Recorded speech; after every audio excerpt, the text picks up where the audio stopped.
Benang merah kedatangan kedubes Jerman ke FPI dan larangan ekspor nikel, ditulis oleh Niha Alif dari siwa.com. Saat pemerintah Jokowi sudah tegas pada ormas barbar FPI seperti permintaan silent majority selama ini, gangguan malah datang dari pihak luar. Adalah kedubes Jerman yang entah kemasukan angin apa tiba-tiba mendatangi markas FPI dengan alasan bela sungkawa. Padahal dalam website tracking teroris, nama FPI dikenal dunia sebagai organisasi teroris.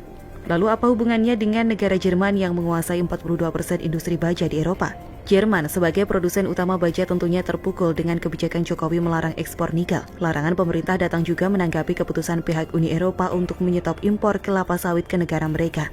Jokowi yang tahu dikadali Eropa kini berbalik menyerang dengan mendeklarasikan diri sebagai negara yang berdaulat sebagai pengguna biji nikel. Saat ini pemerintah dengan komitmen kuat mengolah nikel dalam negeri yang merupakan cadangan terbesar dunia. Nikel merupakan komponen penting dari baterai lithium-ion untuk energi mobil listrik. Saat Indonesia mulai memainkan perannya, negara-negara lain seperti Uni Eropa merasa terpukul. Mereka yang sebelumnya mengandalkan pasokan nikel dari Indonesia jadi terpojok seketika. Pihak Uni Eropa bahkan mengajukan gugatan ke WTO untuk menekan pemerintah kita. Menurut mereka akan ada 250.000 pekerja lebih yang terimbas larangan nikel. Jokowi dengan watak kerasnya tak bergeming dengan ancaman Uni Eropa, karena imbas larangan ini sebenarnya tak hanya menghantam Eropa. Cina yang sebelumnya juga mengandalkan biji nikel dari Indonesia untuk diolah sebagai ferronikel untuk bahan baku baja juga terpukul. Tapi Cina dengan baik hati akhirnya mau berinvestasi membuka pabrik dan smelter di Indonesia. Sedang negara-negara Arab dan Eropa enggan menanamkan modal di negara kita. Inilah mengapa Cina tak protes dengan Indonesia. Begitu pula pemerintah juga akrab dengan negara Tiongkok tersebut. Kembali lagi soal FPI dan negara Jerman. Siapa yang percaya negara sekelas Jerman tak tahu tracking organisasi teroris? Apakah kalau ISIS terbunuh mereka akan bela sungkawa? Apakah kalau teroris bom Bali seperti Amrozi terbunuh juga akan bela sungkawa? Soal kejadian baku hantam antar aparat dan FPI tentunya tak akan ada penembakan jika laskar FPI dianggap tak membahayakan. Pasalnya mereka dengan berbagai senjata menyerang ke arah aparat. Inilah makanya aparat tegas menindak. Sama halnya saat demo 18/12 di mana laskar FPI lagi-lagi dengan brutal membajik dan menyabet polisi. Adakah pihak kedubes Jerman datang ke kepolisian mengucapkan bela sungkawa? Kenapa mereka hanya bersimpati pada teroris yang mengacak-acak negeri ini? Bukannya media-media luar sudah paham dengan sepak terjang FPI? Media Australia misalnya, pertama kali menuliskan ex-buron cabul berbicara soal akhlak. Masa negara Jerman kudet soal ini? Atau memang ada udang di balik batu? Munarman sendiri mengaku nomor mereka diminta pihak kedubes Jerman. Bau konspirasi sangat menyengat di sini. Apakah Jerman hendak menggugat pemerintah kita soal pelanggaran HAM? Kalau melihat cuitannya di Twitter memang ada arah ke sana. Menurut pihak Jerman, negara kita boleh saja tegas terhadap aturan protokol kesehatan, tapi tetap tak boleh melanggar kebebasan berpendapat dan berkumpul disertai tagar HAM. Rupanya pihak Jerman sudah mabuk berat, padahal negara-negara tetangganya seperti Prancis dan Italia malah memberlakukan lockdown. Pemerintah kita masih bermurah hati memberlakukan PSBB dan memberikan bansos. Saya penasaran kalau Rizik dan FPI melakukan kerumunan di bandara Jerman, di Berlin dan kota besar lainnya di sana. Apakah pemerintahnya bakal diam saja dengan alasan kebebasan HAM? Jerman tidak boleh munafik soal mengurusi urusan negara lain. Bukankah Rizik awalnya dikirimi surat baik-baik, tapi mereka lah yang sombong mengusir aparat hingga melarikan diri lewat tol. Kalau saja dari awal si Jumbo mau mendatangi panggilan, tidak akan ada cerita baku tembak laskar FPI dan aparat. Kejadian hari ini tentunya disebabkan sikap keras kepala ormas teroris yang suka melabrak aturan. Kalau pihak Jerman bersikeras melindungi FPI, sebaiknya pemerintah Indonesia langsung mengekspor Rizik, FPI plus bonus anggota HTI ke Jerman. Pemerintah Indonesia tidak perlu meminta ganti rugi ekspor karena tanpa Rizik, FPI dan HTI, negara ini akan melesat jadi negara maju mengalahkan Jerman. Akhirnya dari runtutan larangan ekspor nikel hingga simpati kedubes Jerman pada FPI bisa ditarik benang merahnya. Mereka ternyata masih sakit hati pada pemerintah kita yang membatasi ekspor nikel mentah sebagai bahan baku pembuatan baja. Jerman sebagai produsen utama baja di Uni Eropa yang menguasai 42% pasar menjadi paling terimbas. Keputusannya menggandeng pihak FPI sama halnya dengan keputusan Prabowo saat Pilpres karena bingung mau mendapat dukungan dari siapa lagi. Hanya FPI dan keterorisannya yang amat membenci pemerintah ini. Mereka yang tak suka Indonesia jadi negara maju pasti berkawan dengan para radikal. Jaya. Januari kemarin stop. Karena strategi besar kita ke depan, kita ingin jadikan nikel ini lithium baterai yang dipakai untuk mobil listrik. Setahun Jokowi Amin, jangan kaget dengan perubahan ini, ditulis oleh Niha Alif dari siwa.com. Masih ingatkah akan kebijakan pertama Pak D setelah dirinya didaulat menjadi presiden 2 periode? Setelah menggebrak Amerika Serikat dengan menarik mayoritas saham di Freeport, giliran Uni Eropa dibuat bertekuk lutut. Jokowi kekeh menolak ekspor biji nikel yang selama ini merugikan bangsa. Indonesia sebagai produsen nikel terbesar harus menjadi produsen bahan mentah dan kembali mengimpor hasil olahan nikel selama berpuluh-puluh tahun.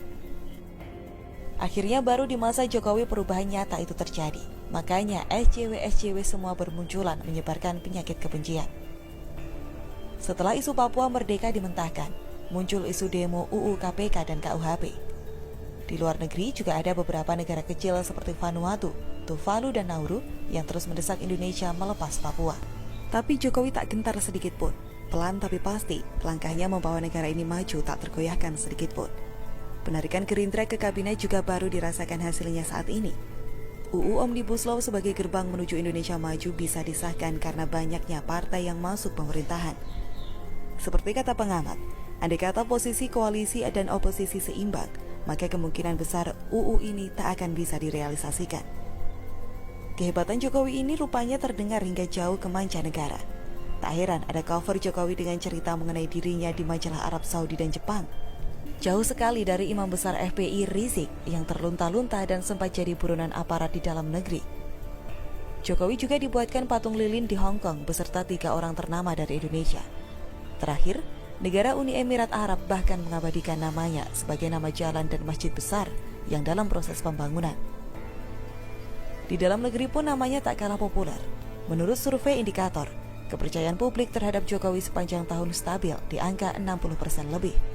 Adanya pandemi corona tak memudarkan kepercayaan rakyat padanya karena langkah jitu seorang Jokowi.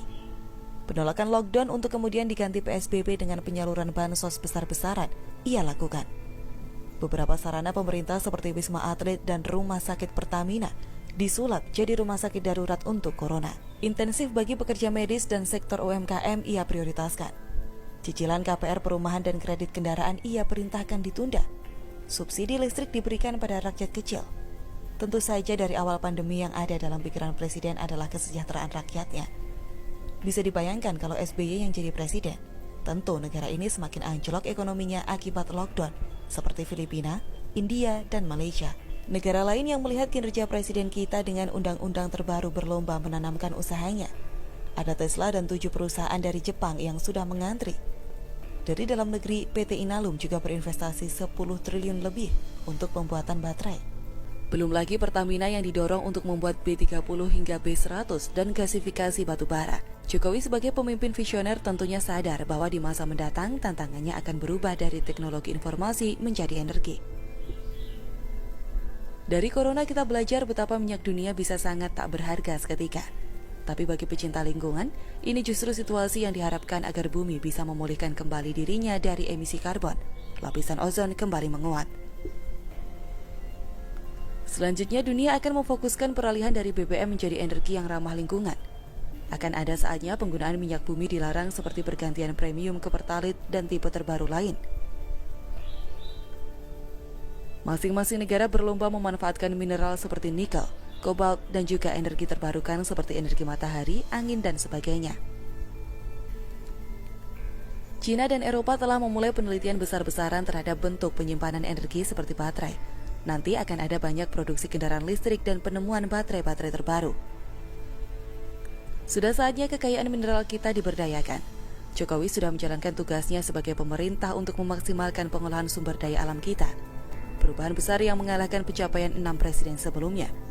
Bahkan bisa dikatakan setahun gebrakannya di periode kedua ini setara atau bahkan lebih baik dari presiden prihatin sebelumnya. Semoga tak hanya negara lain, tapi rakyat kita lebih jauh bisa mengapresiasinya. Jokowi telah mempersembahkan kemajuan di segala bidang. Giliran kita turut menyebarkan kebaikannya.